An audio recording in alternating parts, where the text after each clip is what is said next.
Só há um jeito de permanecer firme no dia difícil, no dia mau, no tempo da tribulação, no tempo da dificuldade. Ou no momento de bonança, de calmaria, nós também não nos perdemos, porque tem pessoas que se perdem no tempo da calmaria, viu? No tempo da bonança, da prosperidade. Existem pessoas que se perdem aí, mas via de regra, só há um jeito de permanecermos firmes no dia difícil, no dia mau, no tempo da tribulação, no tempo do deserto, das batalhas da vida, dos intempéries. Só tem uma coisa que te fará permanecer firme. Está em Hebreus, capítulo 12, versículo 2. Aqui está meu conselho para você hoje, minha palavra a você hoje, essa palavra de Deus para você hoje e essa minha mensagem. Hebreus, capítulo 12, versículo 2. Olhando firmemente para o autor e consumador da fé, Jesus, o qual, em troca da alegria que lhe estava proposta, suportou a cruz, não fazendo caso da ignomínia, e está sentado à destra do trono de Deus, ou à destra de Deus Pai. Olhando firmemente para o autor e consumador da fé. Ele é a palavra revelada, manifesta a nós. Só há um jeito de permanecermos olhando para Ele. Olhando firmemente para Ele. Por que olhar para Ele? Olhar para Ele porque Ele é bom. Ele é bom.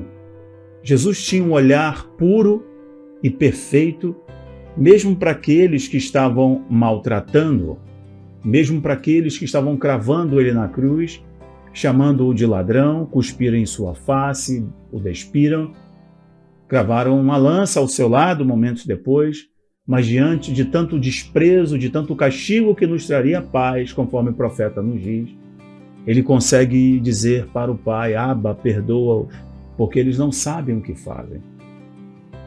Jesus, inclusive, dava um nó na cabeça dos intelectuais, eruditos, escribas, fariseus, deixando-nos a máxima: se baterem de um lado da tua face, dê a outra face para eles. Ore pelos seus inimigos, ore por aqueles que perseguem vocês.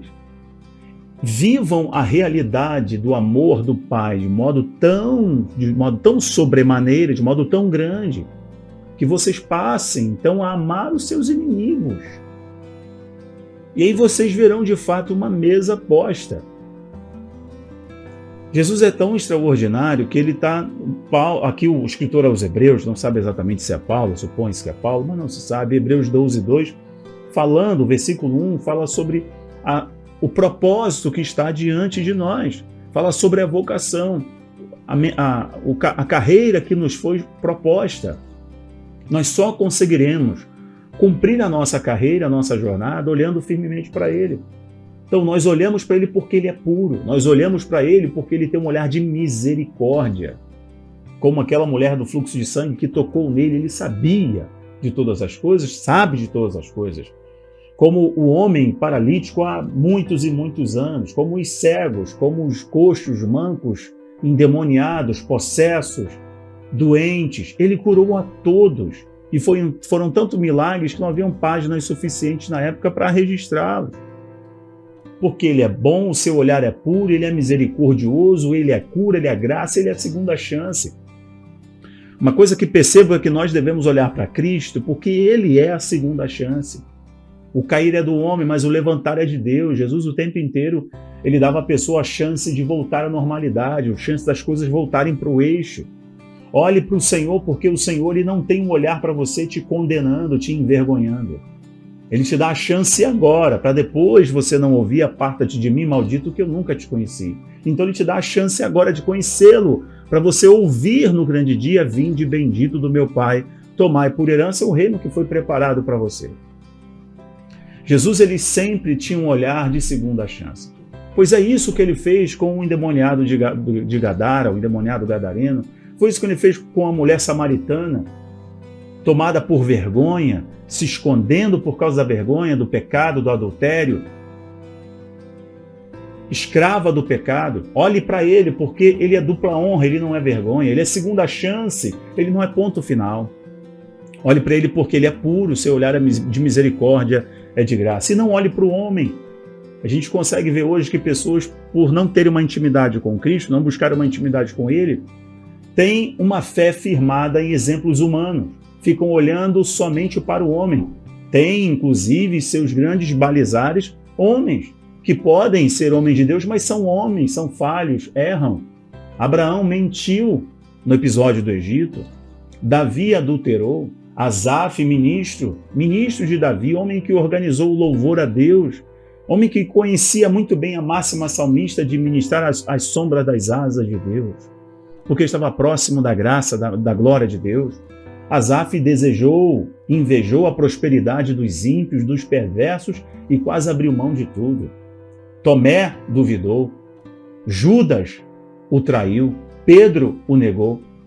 A Bíblia está recheada de exemplos para que nós não olhemos para o homem e olhemos somente para ele. Para concluir, eu lembro do salmista. No Salmo 121, ele diz: eleva os meus olhos para o monte, de onde me virá o socorro. O meu socorro vem do Senhor, que fez o céu e a terra. Em momento de adversidade, só tem um jeito de permanecermos firmes diante da volatilidade da vida. Um dia tu está bem financeiramente, outro dia tu não está tão bem assim. Ainda que façamos planos, mas a resposta final só vem da boca de Deus. Tem coisas que não está no nosso controle. E por mais que algumas pessoas estejam me assistindo agora, ouvindo essa mensagem assim, mas eu faço meu plano, tá certo, faço o planejamento, mas eu faço minha educação financeira, faça, mas o dia mal chega, às vezes chega. Independente da volatilidade das coisas ao seu redor, por mais que alguns ainda estejam cegos, estejam somente apoiados na sua sabedoria, que para Deus é como um trapo imundo. O Paulo fala que toda a sua sabedoria é como esterco, não é nada, não serve para nada. Então, algumas pessoas ainda estão apoiadas no seu dinheiro, sua narrativa, estão apoiadas à sua ideologia, estão apoiadas aos seus bens. O que é isso? Não é nada, isso é volátil, é efêmero, é passageiro. A traça vai corroer, o ladrão pode roubar, as variações econômicas podem depreciar o teu bem de tal modo que as polaridades se invertam, o mundo pode ter uma grande quebra.